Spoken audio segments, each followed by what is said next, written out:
Well, welcome to the latest edition of a combined podcast event today because it's a little special event. So we're going special. It's both TV and the net and Trojans football talk. I'm your host, Tom Vartanian. Today's dual podcast brought to you by AmeriQ Credit Union for every day, for everything, located next to Little Caesars at 3944 Route 281 in Cortland. By Right Angle Creek Farm and Marathon, all natural pasture-raised Angus beef from our farm to your table. And by the Cortland Voice, the exclusive media partner of TV and the Net and Trojan Football Talk. For all your local news and sports in Cortland County at no cost to you, check out cortlandvoice.com. Like I said, we turned around to make this a dual event today because I'm sure Cortland fans don't want to listen to a Homer podcast site, and Homer people like to have their own podcast site that they have for football. But this is going to be fun. I mean, I've always looked forward to doing these when I was a writer. And now it's kind of fun this time because now we're doing it as a podcast. But Home-Cort game, Cortland Homer, takes place on a Tuesday night, a little bit different. I guess now there's been a time change, 6 o'clock. Now you guys are talking about, I've heard, instead of 5 o'clock, so 6 o'clock kickoff. So everybody was kind of worried if they weren't making that 5 o'clock kickoff. You got an extra hour now. But joining us, Trojan head coach Gary Pacilic and the Purple Tigers head coach Pete Reef. And I guess, first of all, guys, I think it's funny, of all things, of a year of COVID, we got two teams undefeated at 2-0, going to play in, there's quote unquote maybe a division title online, but not really. But more or less bragging rights though in two undefeated teams. That's going to be fun. So either one, I don't care. Pete. Well, absolutely. First of all, we're just thankful that we get to play, but both teams off to a good start. It hasn't really. I don't know when the last time we were both undefeated going into this game there. But, yeah, I know my kids are pretty pumped to play, and I'm sure Homer's kids are too. Well, yeah, we're excited. We're excited to be with you today, Tom, too. But the reality is that, these two groups, been pretty competitive against each other all the way through the ranks. A couple of them actually, I think, played youth football together for a year. I think one or two of my kids played in a Cortland team. And so I think there's some connections there that might, in today's world where they communicate anyways, they are excited in this crazy year we've had. They're excited to be able to play their rival. And as Jim Whidden said, this creates memories for a lifetime. This is something, no matter how it goes, you will think about the rest of your life as a kid who loves this game and loves the rivalry. So yeah, we're looking forward to it, no doubt. And Homer, of course, with a 25-15-1 is the overall series, and Homer with that 10-game lead. The one tie came back in 1975, a 22-22 game. And it's funny, the series has been close, unfortunately, for the Cortland side. The last 8 ones have gone to Homer, so that's where you've got the big gap of a 10-game difference now in the win-loss column between the two teams. But other than that, nobody really had a long win streak, and for a while Cortland dominated early, then Homer kind of caught up, and it's been an interesting series. What do you say? This will be round 42. If you look at 07 to if we go from 07, 8, 9, and 10, 3 out of those 4 years Cortland beat us. The reality is that Pete knows this, we know this. Truth be known, we're going to win football games if we have pretty good players, and if we don't have the better players, or if we're equal, then it comes down to who makes the fewest mistakes and does the best job that night. And it's kind of been that way. I mean, as a rule, we've had a couple games where it was an upset, but that's high school football for you. It's really not the X's and O's so much. It's the better athletes, the better depth, the better, more disciplined team there. It's not really the schemes. It's, who has got the bigger, stronger, faster athletes for a large part of it. I've said that for years. Like, a lot of large schools will look at their schedule. They have real strong programs, and they go, look, there's 4 teams on our schedule. We could play our worst game of the year. We're still going to beat them. We don't run into that in Class B very often. And for years, Class B, which we're both in, it was when you looked for longevity, there were 2 or 3 AA coaches, and then the longevity was here at this level because you're big enough to have enough athletes in your building to have a strong program, but you're small enough to be personal. And there's a lot of guys who are truly into coaching for the right reasons that love this size school. So for us, it is great when you have those kids because it gives you a shot. You know what I mean? It really does. So yeah, we're excited that both teams have a decent amount of talent this year. And you'd mentioned thankful to be playing. Yeah. I know our kids, I've had so many parents, they said to me, My child is so much happier since we started football. And it's not strictly because of football. It's because they're doing something that they belong to every day and to distract them from all the negativeness that's out there in the world. So, yeah, I think we both appreciate everything that's going to happen come this Tuesday. And ironically, this series, like we say, one tie back when you still had ties. And, of course, then since then, 2008 was the only time they actually guys did play overtime. I remember that game. Cortland won that one 32-26. I remember that was at Massachusetts. I remember that game. That was a thriller. No, we played Yeah, over, the 2006 overtime in 16, too. 16? Yeah, we won that in the 9-3, regulation, but an that's right, yeah. official made a boo-boo, and that was okay. We had a heck of a game that day. It was ugly good. Think about it. It was an ugly good game, right? It was an awkward ending. Yeah. Awkward ending to that game. We kicked the field goal right at the very end. It was great. To send it into overtime there. And, you guys pulled it out. There, In the OT, but, yep. In the overtime. Yeah, but how cool is it? Like, you don't talk about kickers ever. Here we are in a rival game. It's a battle. It wasn't 3-0. pretty. You guys kicked the field goal right before the half. Yes. Right before the half. And- So they're up 3-0 at the half. Yeah. At halftime. It's a defensive struggle there. And then right at the end of the fourth quarter, we kick a field goal. It must have been like final minute, wasn't it? It was. I think it was. I know there wasn't more than 2 minutes left in the game. Yeah, it was Yeah. right close to the end there. So, again, a rivalry, and who's it come down to? The doggone kickers, making it really a thriller, And so that was a good one. Like I Very said, weird ugly that good. Most teams, at least that we're scouting right now, outside of you guys, aren't even kicking this year. Almost everybody's going two all the They're going time. two because there's just not enough time. We didn't have a summer to install everything that we generally Sure. get done in the summer there, and kickers haven't had that time to practice. So we just start stealing time in practice by not kicking the field goals and extra points, which you guys, it's Well, here's the truth. fortunate that you guys have a good kicker. We have a decent kicker. He's a kid that played soccer his whole life. He made the switch a year ago, just after our season, and so I gave him football bag and said, go ahead and give this a shot. You're not kicking a soccer ball. The striking the ball is pretty much the same, but you need to get out there and see those uprights. And he worked pretty hard in the spring. His dad helped him a lot. And what's been good for us, because of what Pete just said, we didn't have team camp. We didn't have our summer mornings where I would let the kicker, every morning they're there at speed and agility and strength training, they go get to kick. I ask them to not overkick. It might only be 15. But if you're kicking 15 PATs and field goals 2 to 3 days a week all summer, you come into preseason with a leg that's ready to kick. This young man did a really good job until winter. But once he got to us and he really wants to just primarily be the kicker, I said, I have to teach you to tackle and play O&D. But what's happened is he's had some independent time. And I've had a couple guys that were, injured for a short window of time. So they were the shaggers for him, And that's what's given us the time, because there isn't time in practice to spend a ton of instruction time with him. Well, Pete, we'll start with you. You're the home team, technically. You'll be the home team, obviously, being at Yeah. Citric Field back on the turf there. And I know when we talked on the podcast earlier this season, we were just hoping there was going to be a football season. You're hoping because, you've had some kids the last 2-3 years have taken a lot of lumps trying to get there. Now they're seniors. Like we said, you guys are 2-0, so talk a little bit about your team this year. Yeah, well, you brought up that we've taken our lumps a little bit, largely because we didn't have depth in the program there. We had one senior, the previous team, we only had one senior that really saw time on the field. A lot of these guys that are seniors now have been starters for us. Now, this would be the third year as starters. We started a ton of sophomores, a couple years ago. So we've got 14 seniors on the team there. And they've been putting the work in. They have realized that they have to get bigger, faster, stronger.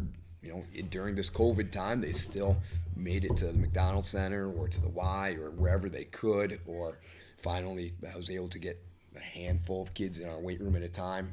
We could only have 5 kids max in our small weight room there. But they're working.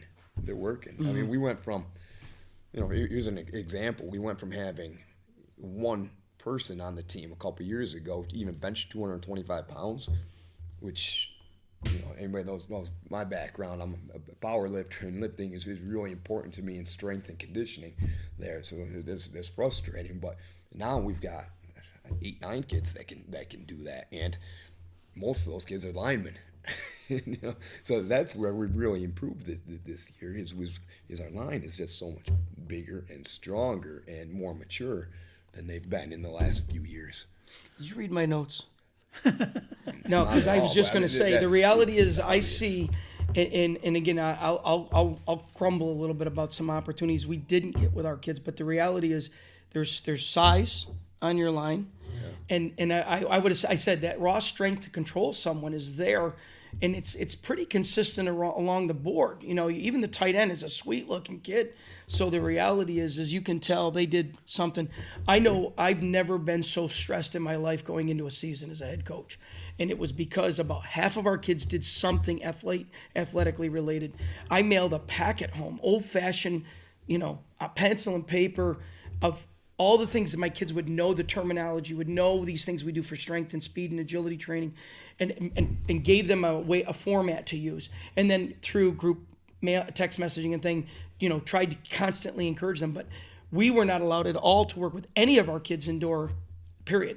So the AD, myself, and our indoor track coaches are football coaches. The head coach is George Schneider, and the assistant is Mike DeMatti, and they are, multi-sport coaches, great guys. And when they learned they weren't going to have any indoor meets, I said I'd volunteer, work for free, and we worked outdoors on the turf, never inside once. And we had 18 football players sign up, of which 18 didn't show all the time, but it was an opportunity for the kids not wrestling, not playing basketball, not bowling, not playing ice hockey. They could train, and I can think of at least 6 kids right now got in shape because of we're working on the turf as long as it was at 10 degrees real feel or warmer. So we only had to cancel 3 days from January until football season. We only had to cancel that 3 times. So we were very fortunate to get some kids that I know would not have been in shape at all coming into the season. And so I'm really proud of the focus, because my nervousness came from how do we train them, and I know Pete was feeling this. How the heck do we train them enough football so they know what they're doing and can play with confidence? Do so, get them in shape, and yet not wear them down emotionally or physically, where they're more susceptible to injury. Because the NFL and the NBA, their soft tissue injuries are off the charts this year. It's a joke. They're pro athletes that we're still training individually, but it just showed when you don't train with a unit, you don't get the same kind of training. It's that simple. And fortunately, we've been okay. We've lost a couple of players. One we're being really ultra cautious with because we want him in the fall. So we know it was stressful to get ready for the season. We're pretty proud of our athletes finding a way to get it done, under all this craziness and first time syndrome, I call it. With that craziness, though, I mean, our kids were just so anxious to just work out and do something as a team again there. Like I mentioned, we were able to bring some kids into the weight room, but that wasn't until the end of November that we were finally allowed to do anything at all with our kids there. But we did have a good number of our kids, and we had 6 basketball players, 1 hockey player, that were in sports previous. Wrestling didn't go at all for us. I don't know if you guys got to do any practices or not. We had wrestling, and what we did is they speed, agility, strength trained, so they stole a lot of our stuff, which I was pleased with. Well, that's yeah. But they also did eventually, as a club, they did do a little bit of wrestling, but I think it was only 4 days, two times a week over 2 days. But had to do that through their wrestling club, not through school. Well, we were fortunate. I think we had 14 involved with basketball and 14 or 13 involved with wrestling, a bowler who was occupied with that, and then a hockey player. So, but that only counted for about half our kids, and it was the other half that we really, really had me nervous and stressing. So who are these linemen that they're going to be in that front line offensively for the game on Tuesday for you, Pete? Yeah, Tyleek Dennis there. He's that's my 74, yeah. quick side tackle there. My quick side guard, Bryson Palmer. He's been starting since he was a freshman. Tough. He's a junior now, another wrestler. Just he's got that tough mentality. Tyler Williams there. His brother is our quarterback, Colin there. Sophomore there. He's got a good size to him, good feet. Very smart kid. Tyler Gavitt, he's my strong side guard, the senior. He's one that's been with us for playing on the varsity for a few years with us now. And then Matt Barber. Matt Barber. He's put a ton time in the weight room there. He's just made himself big and strong and physical there. Another sophomore there, so. And like I said, In addition to that, Caleb Thorhauer, you know, we might as well add him on to the offensive. He's my kind of tight end because he's a very good blocker. Very good blocker. He's a solid-looking kid too. He really is. He's a good-looking kid. He is, yeah. and as you say, a kid that's quarterback. You mentioned Colin, little battle tested. Isn't this really? We did two. Didn't Colin play against us his freshman year? Was he on the varsity freshman year or no? No, he was. He started as a sophomore, I know, and ran all over the field. But he became the two-time preview pitcher 2 years in a row. We just had to run Colin 2 years in a row. But I mean, he's got off a couple interceptions, a couple touchdowns this year though, but 9 for 17 for 187 yards. So it's nice to have an experienced quarterback going into this game.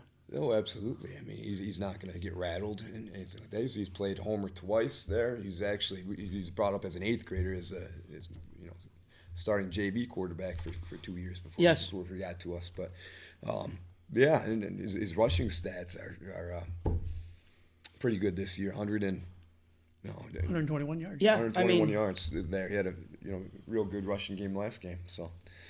Yeah, he's got the experience. He knows what he's supposed to do. And he doesn't get rattled. Well, as you said, look at him playing as an 8th grader on the JV, and then this kid, you can tell he's the best looking quarterback we've seen on film. And any school I've looked at, I said to our players yesterday, and it's no secret, I said I have not seen a high school quarterback yet this year, and I haven't seen some of the larger schools that can literally see somebody slide between the backer level and the secondary level, and the ball gets delivered on the money, and he's. The maturity's clearly there because no panic, and he's able to scramble when he should or when he wants to, not because he has to. And that's, if you've coached long enough, you know what I'm saying. I mean, the reality is this guy understands there's a time to scramble and a time not to. And, we better respect that or we're going to be in trouble. Yeah, he's special. And a couple more seniors, of course. The main ball carrier is Chris McDuffie, who's been around a while, 41 carries, 208 yards this season. And, of course, Jaden Finch only has 1 carry, but he's a great receiver. 4 catches this year, 97 yards, good speed. So 2 very good skill players for Colin to work with. Yeah, and in my opinion, Jaden's been the best receiver in our league for a while there, and we're really making an emphasis on simplifying things as much as possible so that we can have more sustained success on the offensive side of the ball, which means Jaden's numbers are a little bit down. But Jaden is absolutely a stud receiver there. Hell of an outside linebacker too, but on the offensive side, Jaden is really about as good as it gets in high school football. He plays hard, that kid does. So to counter that, we will go to the Homer defense. Why don't we go right to the Homer defense? Like you said, so a lot of big, good, strong, big line this year at Cortland, and. Your defense hasn't given up a point yet this year. The offense gave up a point on a fumble. We've done a lot of bending, but we haven't broke. Our first game, just 2 days prior to our opening scrimmage game, we were going to play with Marcellus. We were going to do other than kickoffs, play it game-like for a half. And we were going to do some down and distance, or some play counting, and then we were going to do a half of a game. And 2 days prior, they had to go on COVID quarantine. So here we are. I find this out at 11 a.m. I got to go to practice that afternoon, and I said to my coaches, we're going to level with the kids. We're not going to tell them at the end of practice. We're going to tell them right up front, here's the deal. We got a decision to make. Nobody was available to scrimmage. We emailed over 100 schools immediately. So what we did is said, gentlemen, we didn't have our traditional watermelon bowl, our blue-white scrimmage. So we said, we're going to divide our team as equal as we can. And I'm putting the charge on my assistant coaches. Did an amazing job. That scrimmage game we played on Saturday against ourselves. We ended up 6-6. We wore our blue or white game jersey, and I could not have asked for a better attitude out of my kids. You got some kids that don't have a lot of talent. They played like this was going to decide forever whether they were ever going to get on the game field, and I was real proud of them because of that.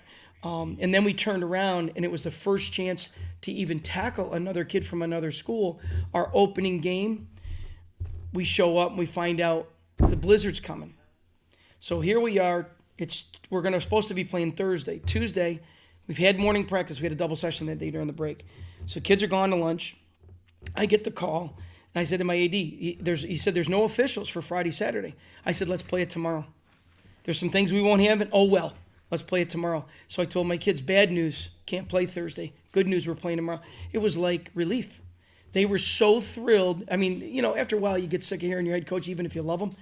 And they were just excited to play. And we played like we had practiced. We played much sharper then than we did the other day because it was like we had practiced for a month and a half. I was really pleased. So the mindset and the toughness of this team we have right now is what saved that opener for us. And then that team turned around and beat Marcellus last week. So I'm pretty fortunate that there's a positive attitude. We've had two themes. One, Blue Pride matters.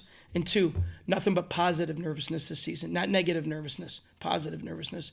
And that played out to be really helpful to our players' psyche going into that. And so I've been happy with how we've been able to react in such a short window of time. So defensively against Cortland, let's face it, you better be able to have patience and hope that your defensive line rotation can get it done because they're strong up front. I love the run game they're running this year. I mean, the familiarity is going to be such that you guys, you can say what you want. You better be ready to line up and play and take on that lead blocker because if you're not, then we're going to have trouble tackling the running back. So I know that our kids are respectful and defensively they know we can't get foolish with the mental side of the game, and we have to have the patience and the physical side to hang in there and do our job, or else it could go Cortland's way.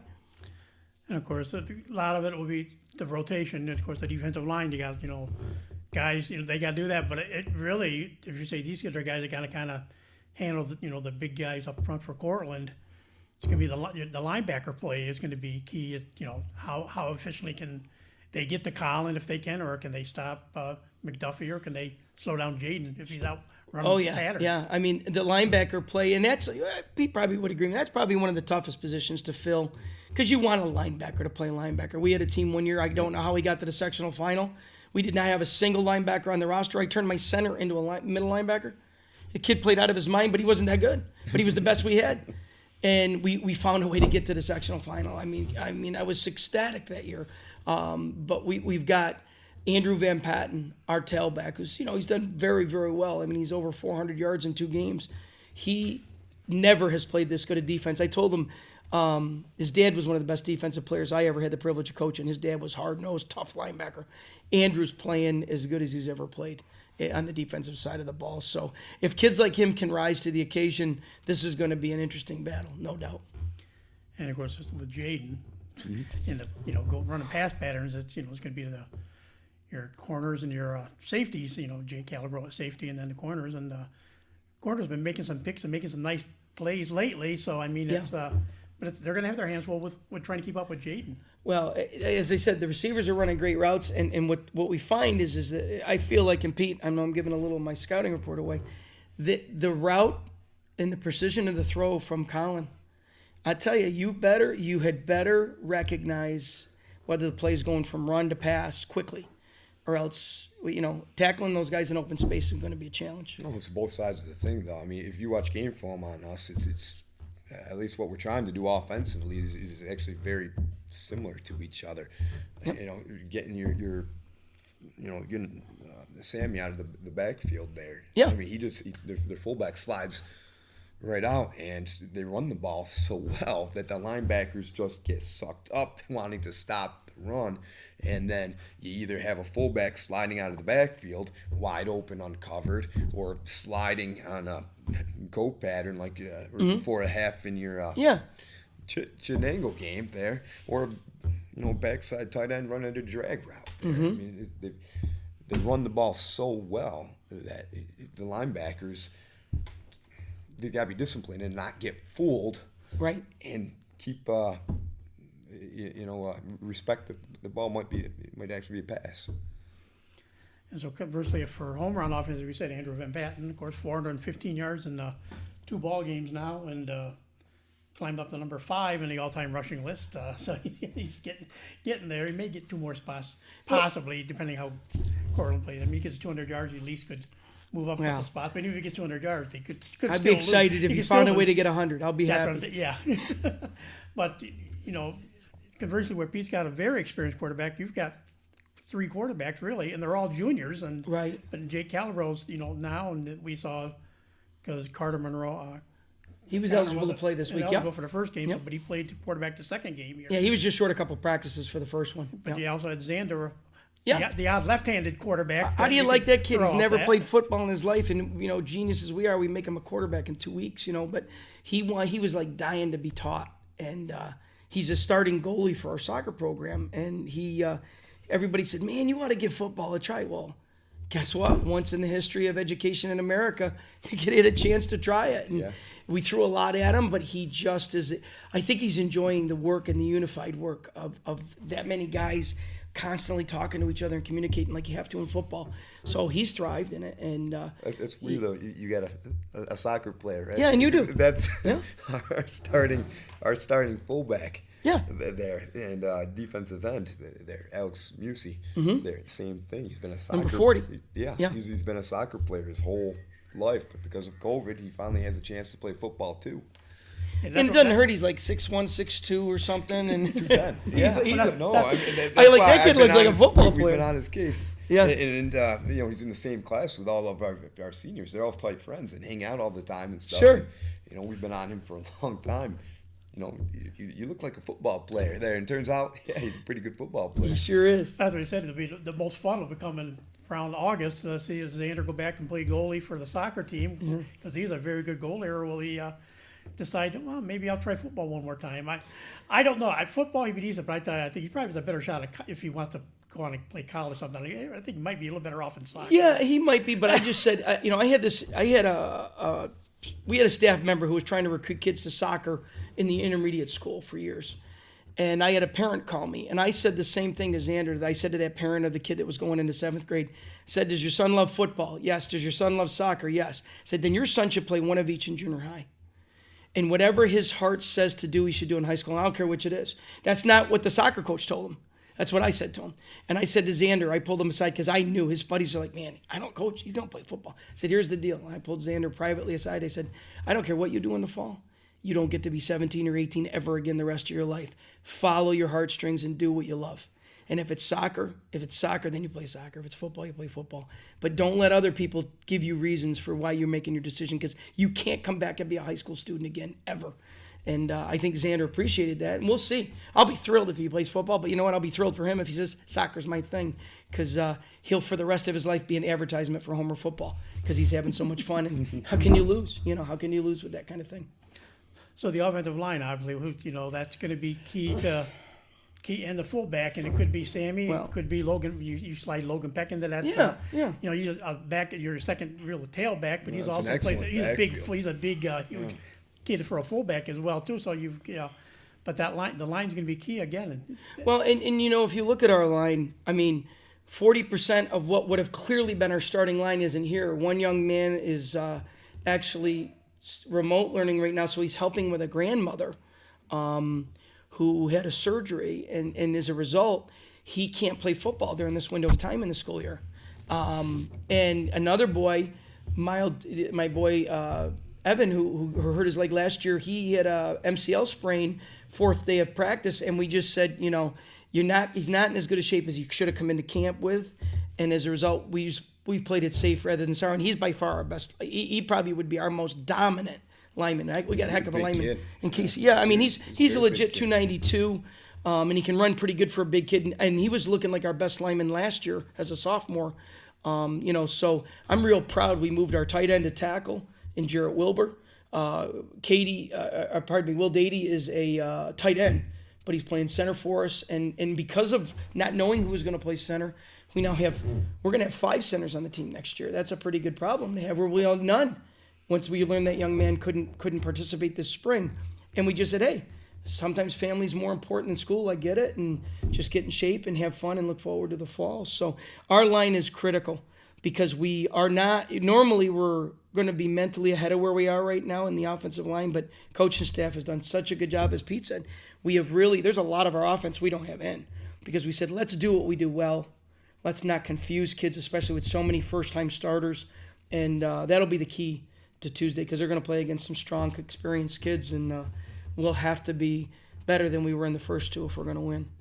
And, of course, we've seen, Jake Atkins is emerging as a nice wide receiver. Colin Burks is playing tight end now. Yes. More than anything. And then, of course, you've got another one of those jack of all trades, and Jacob Dingenberger can play the Z, can play a halfback, can play a flanker position if you need him. So Jake and whoever else is quarterback, and they've got some targets to work with. Oh, but yes. Again, it's going to be tricky against secondary that Cortland has. I'm sure Pete will second this. The reality, look at Dingenberger. I mean, he's a little taller than me, so he's not very tall.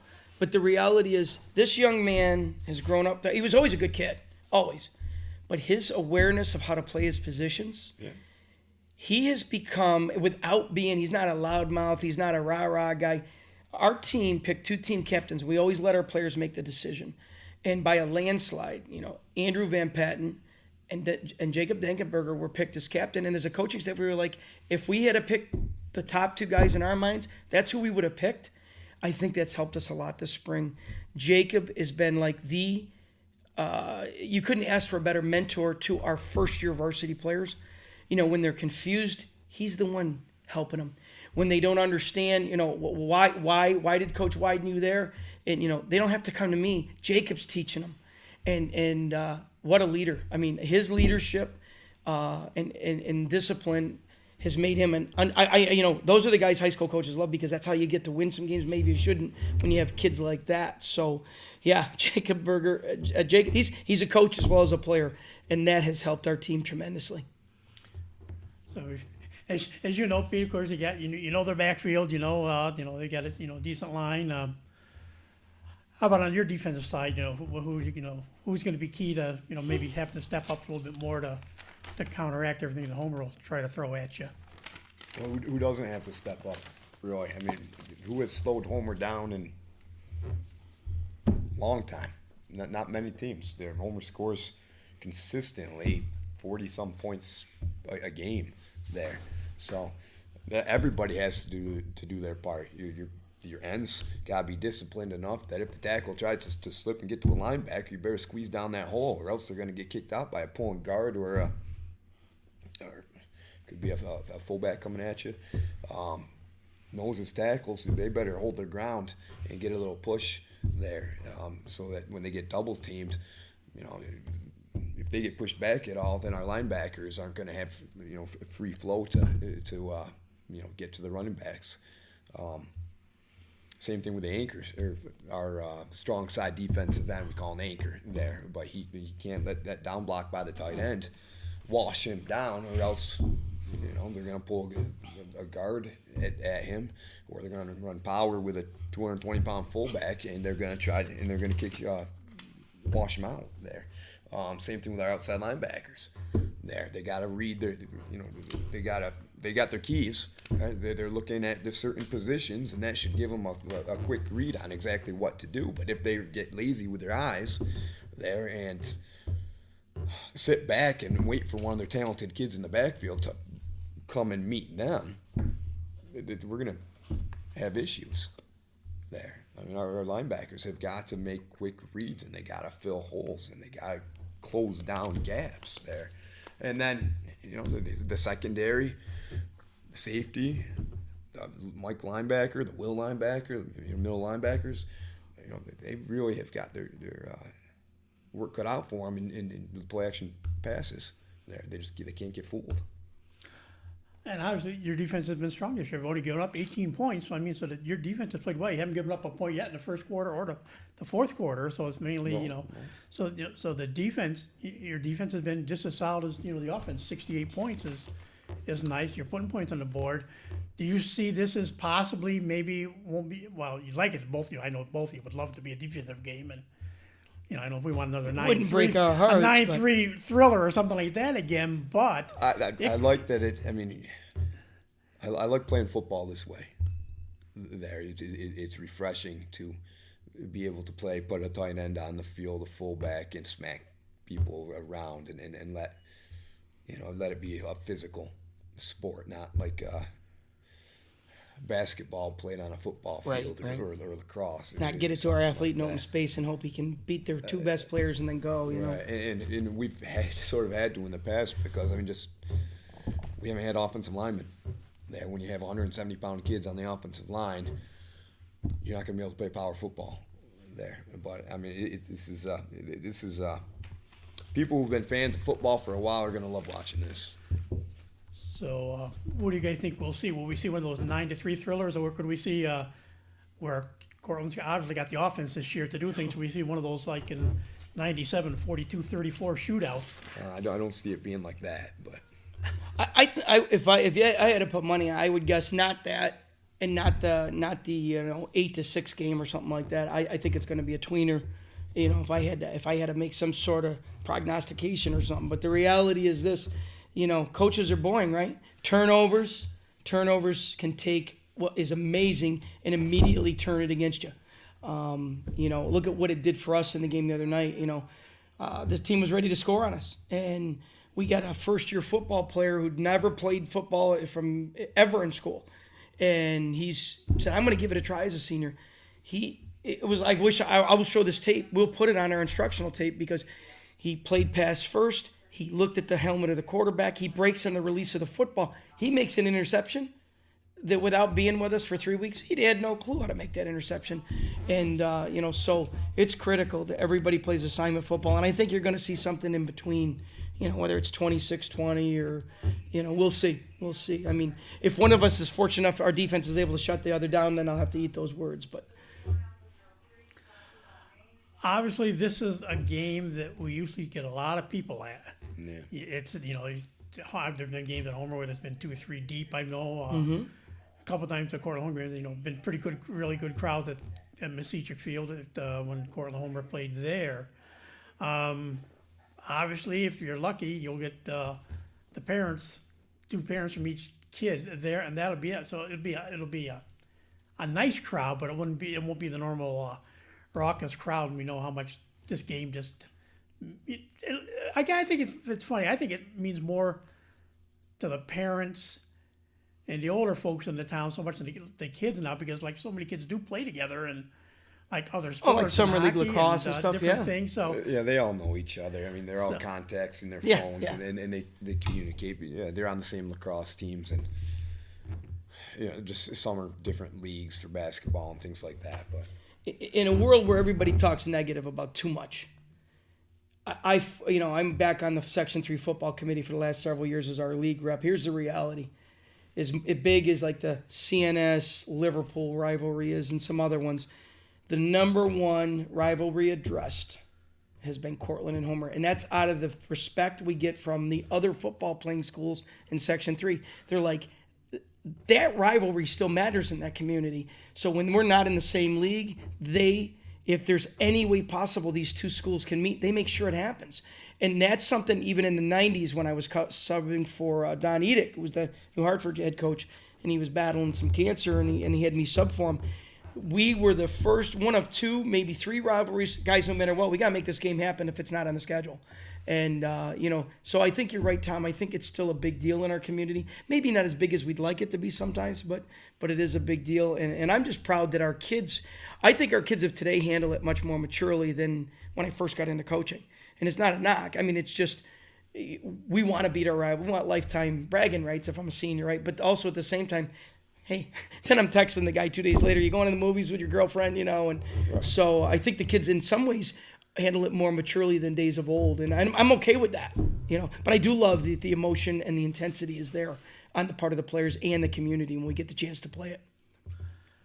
I won't force you guys to go into what are your keys. That's something I usually do with Gary, and I know we did it with you before Taney did, or I would with you, like keys to winning, because we don't want to give out too many secrets to each other. But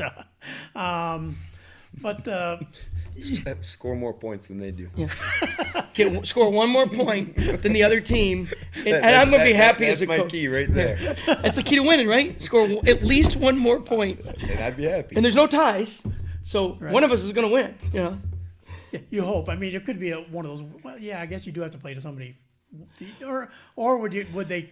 If is there a limit on how many extra sessions you would try to? No. Or just be one of those where you throw that out the window anyways because somebody's got to win the game. Well, it changed in the minute we entered the state tournament in '93. Our Section 3 joined. It started, I believe, in '90, but we hosted it since 1990 in Section 3, but we didn't participate till 93. Once that occurred, that's when the no more ties came in, because we said we'd rather settle it on the field than to do draw straws or flip a coin to see who does or doesn't get into the playoffs. So personally, I liked it when games ended a tie. If we come in, our boys beat the mess out of each other with class and dignity for 4 quarters and it ends in a tie, you know what? I think it should. This is amateur athletics. I think it should end in a tie because it tells the truth that these two teams are equal. But at the same time, I did like and I accept, now that we're in a playoff mentality and we're going to have a state tournament, which I was against and I'm still against, but that's a whole nother hour. The reality is that I'm glad we settled it on the field. Yeah. I don't know how often it came up in the past about why the rule changed before. It was simply there were not a ton, but there every year there was always a couple in our section of tie games. And the reality is, and they always argue, well, safety. They're high school kids. We don't want to go to overtime and be in 5 overtimes. And but the minute the way that overtime is formatted. Well, for high school, it's safer. Yeah. Yep. It's 20-yard field. I mean, yeah, you're not running up and down the field like the NFL or kicking off and that. So, but it came to be as a result of Section 3 saying we're going to commit to state level playoffs. That's when the rule changed. So, Pete, I'll ask you, like you said, you've got a bunch of kids that have gone through the ringer for the last 3 or 4 years, and they are the seniors. They are, they're off to, like say, 2-0 start. What would it be like for those guys to finally, take this joke we got sitting here between all of us and, snap a 8-game losing streak against Homer and reclaim the jug? It means that all their hard work is paid off there. It gives them belief in that, putting in all those hours of getting up early to get to workouts and do sprints and get into the weight room and organizing, a few of your friends to go to the McDonald's Center and work out with you, or, it means, it shows that hard work pays off. That's what it would mean. It would give them something that they'd be talking about really for the rest of their lives. I mean, I was in a similar situation when I was in high school there, where, you guys had beaten us for, I don't know how many years before, but I was class of, fall of '96 was my senior year. Right. There, and so I mean, and guess what happened that we year? were. I mean, I was always, thinking about Homer. There, I wasn't thinking about, ESM, JD, or anything like that. Mm-hmm. I was thinking Homer. There, I got to beat Homer this year, and then that year we won 43-6, and it's just that quick. Those numbers on my brain. There, forever. It's forever. It's unforgettable. And ironically, that snapped the second longest win streak in the series, six straight by Homer at that point. So I mean, the win streaks do sometimes end, and it's just but more times than not, though, this is a game that's for a lot of years it has been close games. I mean, there have been some blowouts, but there's a lot of games. You just look at scores: 35-28. Oh yeah. 27-18, 18-10, it's 35-20. 27-18 is a 1-touchdown game. I mean, there's no doubt there's been a lot, and some of them have been a little closer than they look sometimes. At the same time, some of them haven't been. But the reality is that I like that a rivalry matters. I think there's something healthy to have a rivalry, which I said I think our kids of today are more mature about it, and so it's truly a healthy rivalry.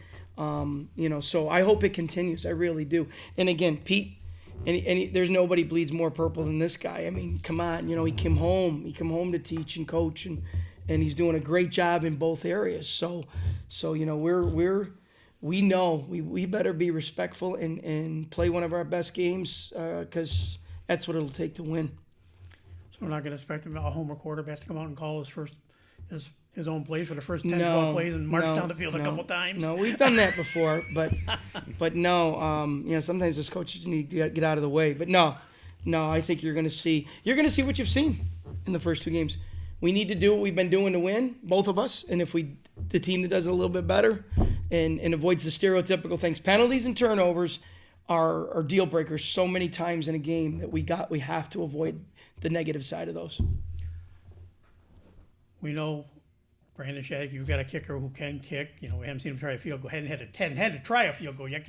Fortunately, you don't have too many third down situations even this year. But how about special teams be on your side? What if it came down to an extra point or possible field goal, how are you set special teams wise this year? No, if it came down to an extra point or field goal, we haven't had time to put that unit in, so we're going for it. That's the reality of it. We have not had the time there. I mean, every second of practice is planned out for 2.5 hours around that field every day, and we're using every little bit of it.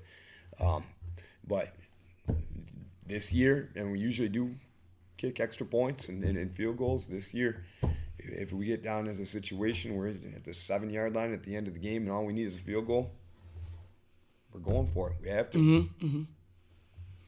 My JV head coach, I tease him. I said, when are you going to start sending me kickers? I keep going out and finding them. I got Joel Christopher, former soccer player. When are you going to send me a kicker? And he goes, Coach, I practice PATs 40 minutes a day minimum because we run team offense 40 minutes a day minimum.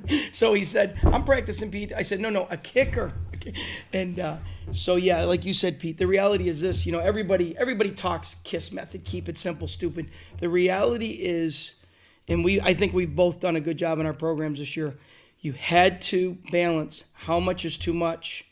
And whatever we do, we got to give our kids a chance to be mentally confident so that they can play full speed. If you give them too much and they can't play full speed, I don't care what anybody outside looks at and sees. They don't know the truth about teaching this game.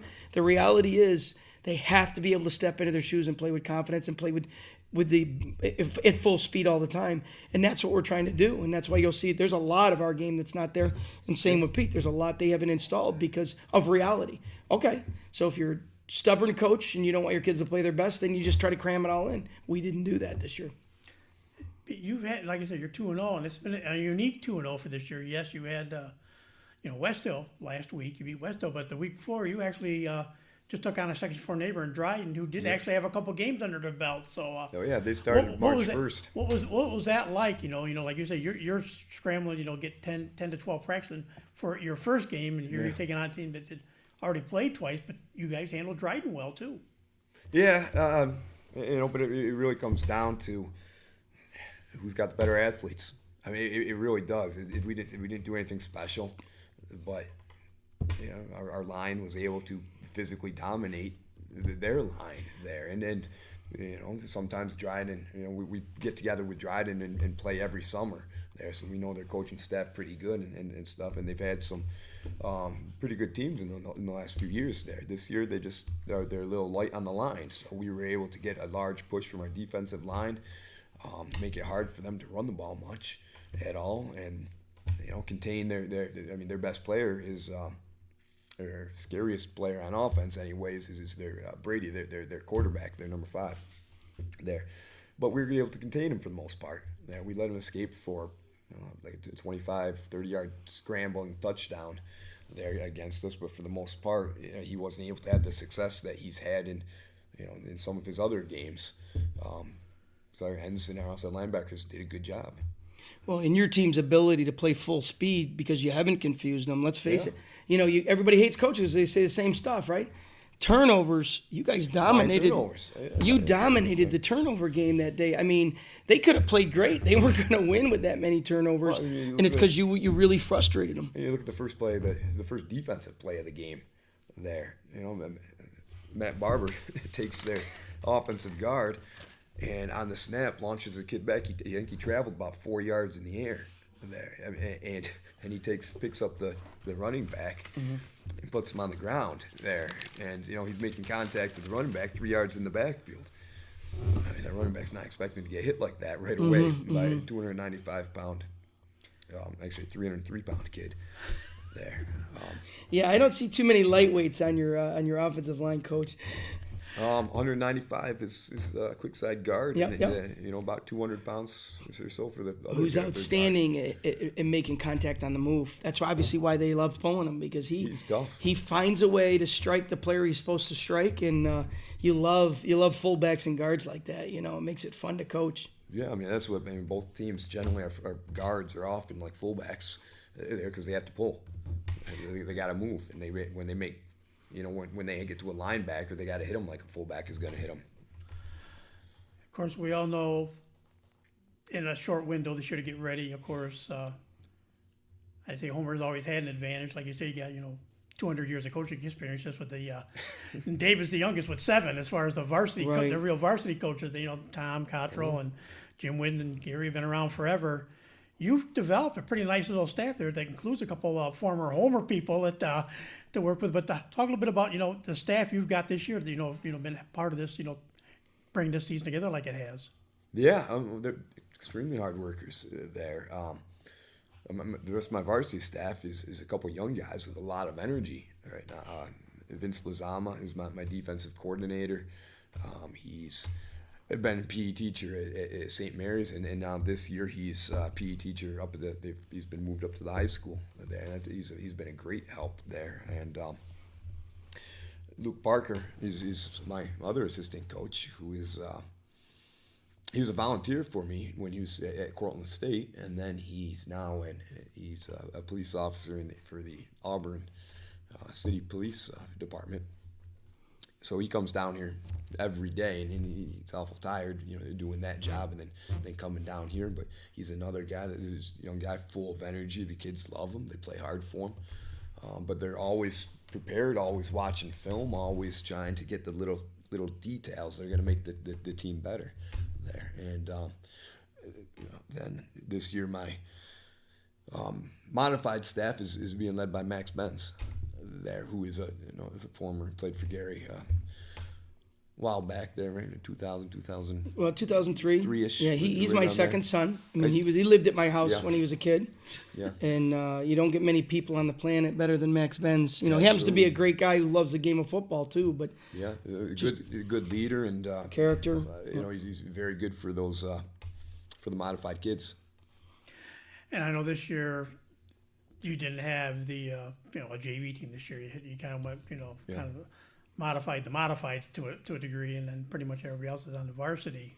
But you said that was a big change. We talked about it last year after the Homer game. You said, well, we're getting there. You're getting to where you want to have the modified and that flow to modify the JV to varsity. And you've been getting that the last couple of years, getting that modified program on track now, which is a key to that. Yeah. Well, part of it, so this is our 3rd year without a JV program there, but we went to a 7th, 8th, and 9th grade modified team, and then a 10th, 11th, and 12th grade varsity team, and it's worked a lot better for our school because